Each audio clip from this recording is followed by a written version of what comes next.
आज मैं आप लोगों के लिए 9th की वीडियो लेके आई हूँ। I know I am smiling too much. Actually आज क्लास 10 CBSE का रिजल्ट आ गया है और सुबह से बहुत सारे कॉल्स आ रहे हैं मेरे पास बच्चों के। बहुत अच्छा फील होता है जब बच्चे फोन करके बताते हैं मैम मेरे इतने परसेंटेज आए, मैम मेरे साइंस में इतने आए, मैम आपने पढ़ाया था, मैम समझ में आया था, ये सारी चीजें। It makes me feel so proud of my self. So many congratulations to all the class 10 students, to all the class 12 students who have got brilliant marks, brilliant scores in their result. I'm really happy for them, really happy for them. ऐसे बहुत खुशी होती है जब बच्चे phone करके बताते हैं अपना रिजल्ट। इट रियली मतलब वर्ड्स में नहीं बता सकते हैं। So that is why I am smiling too much right now, because अभी जस्ट मैंने एक बच्चे से बात करी है और बहुत अच्छे 90s में उसके परसेंटेज आए हैं and I was really happy to know this. So anyway, video start करते हैं। तो क्लास देखो क्लास 9th की वीडियो में आज लेके आई हूँ आप लोगों के लिए, जिसमें हम लोगों ने इस चैप्टर 2 में हम लोगों ने सोल्यूशन पढ़ लिया, हमने सस्पेंशन पढ़ लिया है और आज हम लोगों को कोलॉइड्स पढ़ना है। मैंने आप लोगों को बताया था कि मिक्सचर, एक और कॉल। तो मैंने आप लोगों को बताया था कि मिक्सचर के 3 टाइप्स होते हैं, सोल्यूशन, सस्पेंशन और कोलॉइड्स। हम लोगों ने सोल्यूशन कर लिया, सस्पेंशन कर लिया। आज हम लोगों को कोलॉइड्स की कैरेक्टरिस्टिक्स करनी है। तो देखो हेडिंग डाल लो, कोलॉइड्स। ठीक है, चलिए सबसे पहले हम लोग बात करते हैं हमेशा क्या कि जो भी हमारा मतलब कि मिक्सचर जो है वो होमोजीनियस है या हेट्रोजीनियस है। ठीक है, तो कोलॉइड्स, अब सबसे पहली बात तो कोलॉइड्स का एग्जाम्पल क्या है। देखो एक एग्जाम्पल मैं देती हूं और वो है milk plus water. Milk plus water, ठीक है। इसी को देख के, इसी एग्जाम्पल को अपने दिमाग में, भाई मिल्क प्लस वाटर सबने देखा है, पानी में दूध, दूध में पानी, जो भी कह लो, इसी चीज को ध्यान में रख के आपके सारे कैरेक्टरिस्टिक्स जो है वो कंप्लीट हो जाएंगे, सारे कैरेक्टरिस्टिक्स हो जाएंगे। तो देखो सबसे पहले तो मुझे ये बताओ कि मिल्क और वाटर होमोजीनियस मिक्सचर होगा या हेट्रोजीनियस मिक्सचर होगा। बहुत बड़ा क्वेश्चन मार्क है ये। ठीक है, जरा सोचो और उसके बाद मुझे कमेंट सेक्शन में लिख के बताओ कि होमोजीनियस होगा या हेट्रोजीनियस होगा। आई एम वेटिंग, मैं वेट कर रही हूँ। ठीक है, तो कमेंट सेक्शन में लिख के बताओ कि होमोजीनियस होगा, हेट्रोजीनियस होगा। लिख लिया है, अब जरा सुन लो, अपना जवाब चेक कर लो। मिल्क प्लस वाटर देखने में लगता है होमोजीनियस पर है हेट्रोजीनियस। होमोजीनियस का मतलब क्या होता है, जब हमें पार्टिकल्स का साइज दिखाई ना दे, ऐसा लगे कि एकदम अच्छे से मिक्स हो गए हैं, है ना।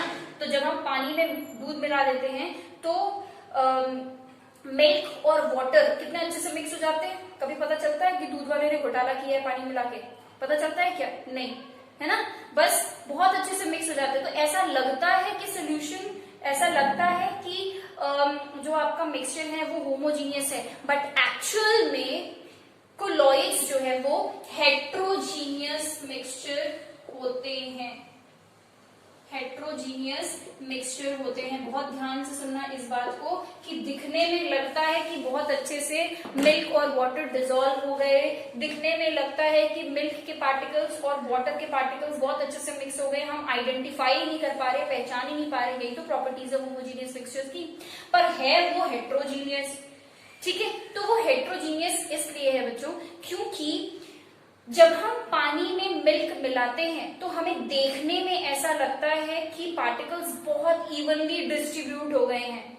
ठीक है, हमें ऐसा लगता है कि पार्टिकल्स इवनली डिस्ट्रीब्यूट हो गए हैं, बट एक्चुअल में मिल्क और वाटर के मिक्सचर में पार्टिकल्स इवनली डिस्ट्रीब्यूटेड नहीं होते हैं। हम देख नहीं पा रहे हैं, साइज बहुत छोटा है इसलिए हम नहीं देख पा रहे हैं, वो अलग बात है। बट एक्चुअल में जब हम माइक्रोस्कोप से या लेंस से उसको देखेंगे तो हमें समझ में आएगा कि the particles are not equally distributed. Because the particles are not equally distributed, that is why colloids आपके कैसे होते हैं, हेट्रोजीनियस मिक्सचर होते हैं। अब इतना डिटेल आपसे एग्जाम में तो नहीं पूछेगा, बट हाँ आपको इतना तो फॉर श्योर पता होना चाहिए कि colloids are heterogeneous mixtures. Okay, पहला पॉइंट हो गया। दूसरा पॉइंट हो जाता है हमारा साइज के बारे में, है ना। दूसरे पॉइंट को हम क्या लिखते हैं, हमेशा साइज लिखते हैं। तो अब जरा मुझे ये बताओ कि कोलॉइड्स के पार्टिकल्स क्या दिखाई दे रहे हैं? क्या पानी में जब मिल्क मिला दोगे तो क्या आइडेंटिफाई कर पाओगे, पहचान पाओगे कि ये रहा पानी, ये रहा मिल्क? नहीं ना, ये चीज पॉसिबल नहीं है। So the size of the particles of colloids are very small, small enough not to be seen through naked eyes. इतने छोटे होते हैं कि हम उनको अपनी आंखों से देख नहीं पाते। ठीक है, अब देखो हमने पढ़ा है सोल्यूशन के पार्टिकल्स भी बहुत छोटे होते हैं पर देख नहीं पाते हम लोग, है ना। पार्टिकल्स बहुत छोटे हैं, नहीं देख पाते। कोलॉइड्स के पार्टिकल्स भी बहुत छोटे हैं, नहीं देख पाते। सस्पेंशन के पार्टिकल्स बड़े बड़े होते हैं जिनको हम देख लेते हैं। ठीक है, तो बेसिकली एक्चुअली होता क्या है कि कोलॉइड के पार्टिकल्स का जो साइज है वो सोल्यूशन से बड़ा है और सस्पेंशन से छोटा है। ठीक है, सोल्यूशन और सस्पेंशन के बीच का साइज, सोल्यूशन के पार्टिकल्स बहुत ज्यादा छोटे हो गए, सस्पेंशन के पार्टिकल्स बहुत बड़े हो गए, उनके बीच का जो साइज होता है वो होता है कोलॉइड्स का। और ये साइज, ये जो पार्टिकल का साइज है ये हम अपनी आंखों से नहीं देख सकते, बट एक्चुअल में ये सोल्यूशन से बड़े हैं और सस्पेंशन से छोटे हैं। तो यही चीज आपका सेकंड कैरेक्टरिस्टिक्स हो गया, वो ये है कि particles are small enough not to be seen through naked eyes। ठीक है, अब यहाँ पर हमें पार्टिकल का साइज भी पता होना चाहिए, although it is not given in the NCERT but still you should know. तो साइज क्या है पार्टिकल का? 10 टू द पावर -9 मीटर से लेकर 10 टू द पावर -7 मीटर्स। ठीक है, ये है पार्टिकल का साइज। अभी मैं आपको समझा दूंगी कि ये सोल्यूशन और सस्पेंशन के बीच में आता है। तो एक पॉइंट आप इसके आगे एक और लिख लो कि particles are bigger than that of solution. Solution के पार्टिकल से बड़े होते हैं but smaller than suspension. Suspension के पार्टिकल से छोटे होते हैं। अब जरा ध्यान करो, मैंने क्या बताया था जब हम लोगों ने सोल्यूशन पढ़ा था, तो सोल्यूशन मैंने क्या बताया था कि सोल्यूशन के पार्टिकल का साइज क्या होता है? 10 टू द पावर -9 मीटर्स। ठीक है, इससे छोटा होगा पार्टिकल तो हम बोलते हैं सोल्यूशन। सोल्यूशन के जो पार्टिकल होते हैं वो 10 टू द पावर -9 मीटर से छोटे होते हैं। -9 मीटर से लेकर 10 टू द पावर -7 मीटर्स तक आपका आ गया कोलॉइड्स। ठीक है, 10 टू द पावर -7 मीटर से लेकर 10 टू द पावर -5 मीटर्स तक आपका आ गया सस्पेंशन। ठीक है, तो देखो ये रहा आपका सोल्यूशन का साइज, इससे छोटा होगा तो सोल्यूशन। ये है आपका, ये रेंज है आपका सस्पेंशन का, और दोनों के बीच में आता है आपका कोलॉइड्स। ठीक है, आप इस तरीके से भी जैसे बना के लिख सकते हो ताकि वो दिमाग में हमेशा सारे साइजेस रहे। ये आपका साइज है किसका? सस्पेंशन का, और ये आपका साइज है किसका? सोल्यूशन का, और इन दोनों के बीच का साइज होता है कोलॉइड्स का। ठीक है, so the particles of colloids are bigger than solution but smaller than suspension. और साइज कितना है? 10 to the power -9 meters to 10 to the power -7 meters. ठीक है, ये हो गया हमारा सेकंड कैरेक्टरिस्टिक। लिख लें आप लोग इसको। चलिए अब अगला देखते हैं, थर्ड पॉइंट में हम क्या बात करते हैं कि whether the mixture is stable और अनस्टेबल। अब जरा मुझे ये बताओ कि मिल्क और वाटर का मिक्सचर स्टेबल होता है या अनस्टेबल होता है? अगर आपने पानी और मिल्क को आपस में मिक्स कर दिया तो क्या कभी मिल्क सेटल डाउन होगा या पानी सेटल डाउन होगा? नो, ऐसा कभी नहीं होता, क्योंकि अगर ऐसा होता तो आप दूध वाले की जो भी ये नौटंकी होती है या जो भी, तो आप दूध वाले का जितना जो भी आपका घोटाला होता है वो तुरंत आप दूध वाले को पकड़ लेते है कि नहीं? भैया आज तुमने पानी ज्यादा मिलाया है, पानी देखो नीचे बैठ गया, दूध देखो नीचे बैठ गया। पर ऐसा नहीं होता, वो चालाकी इसीलिए कर पाता है क्योंकि उसको पता है कि ना पानी नीचे बैठेगा और ना ही मिल्क नीचे बैठेगा, दोनों में से कुछ भी नीचे सेटल डाउन नहीं होता। तो जिस मिक्सचर में कुछ भी सेटल डाउन ना हो उसको हम क्या बोलते हैं, स्टेबल मिक्सचर बोलते हैं। तो कोलॉइड्स क्या है, स्टेबल मिक्सचर है, कोलॉइड्स आर स्टेबल मिक्सचर। ठीक है, तो यहाँ पे हम लिख दे रहे हैं these are stable mixture। ठीक है, ये सब क्या है, स्टेबल मिक्सचर है।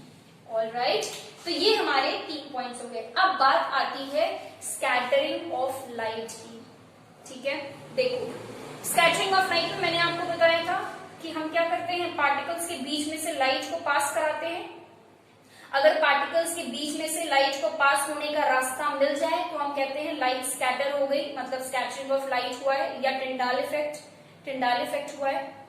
अगर पार्टिकल्स का साइज बहुत छोटा है, स्पेस बहुत कम है पार्टिकल्स के बीच में, जैसा कि सोल्यूशन में होता है, सोल्यूशन के पार्टिकल्स बहुत छोटे छोटे होते हैं, स्पेस बहुत कम होता है, तो that is why the beam of light does not gets the path to pass through the particles. ठीक है, बट सस्पेंशन में पार्टिकल्स का साइज बड़ा हो गया, पार्टिकल्स के बीच में स्पेस है, लाइट निकल गई, स्कैटर हो गई। कोलॉइड्स में क्या होता है, although the particles are small कि हम उनको नहीं देख पाते हैं, बट लाइट स्कैटर करने के लिए जितने पार्टिकल का साइज होना चाहिए उतना उसके पास होता है। मतलब the particles of colloids are big enough, इतने बड़े वो होते हैं कि लाइट को स्कैटर कर जाए, मतलब लाइट उनके बीच में से होके पास हो जाए। ठीक है, तो मतलब अगर आपसे कोई पूछेगा कि कोलॉइड्स क्या लाइट को स्कैटर करते हैं, तो आप बताएंगे yes, the particles are big enough to scatter beam of light and make its path visible. तो ये हमारा हो गया 4th कैरेक्टरिस्टिक, वो ये हो गया कि particles of colloids are big enough, इतने बड़े होते हैं कि लाइट को स्कैटर कर ले, to scatter beam of light and make its path visible. ठीक है, to make its path visible. ये हो गए आपके points. Let's talk about the last point. Last point के बारे में, लास्ट पॉइंट में हम क्या लिखते हैं, फिल्ट्रेशन के बारे में लिखते हैं कि क्या उसको फिल्टर करके सेपरेट किया जा सकता है। तो अब आप मुझे ये बताओ कि पानी और मिल्क का जो मिक्सचर है, क्या आप उसको छान के अलग कर पाओगे? मतलब अगर आप उसको छन्नी के थ्रू पास कराओगे तो क्या कुछ अलग होगा, मिल्क और वाटर अलग हो पाएंगे? No. So the components of colloids cannot be separated by simple filtration. हम फिल्ट्रेशन करके, फिल्टर करके दोनों को अलग नहीं कर सकते, दिस इज कॉमन सेंस। ठीक है, तो यहाँ पे हम लिख सकते हैं कि components of colloids cannot be separated by simple filtration. ठीक है, can not be separated by simple filtration. तो फिल्ट्रेशन से अगर सेपरेट नहीं कर सकते हैं तो कैसे करेंगे? देखो, कोलॉइड्स को सेपरेट करने के का एक तरीका होता है, ठीक है, एक मेथड होता है, उसको हम बुलाते हैं सेंट्रीफ्यूगेशन।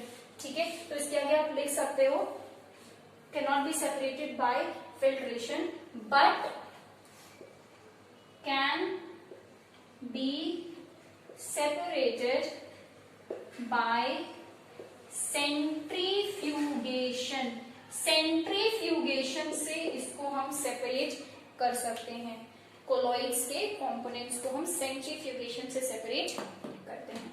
अब ये सेंट्रीफ्यूगेशन क्या है, ये हमारा नेक्स्ट वीडियो में आएगा।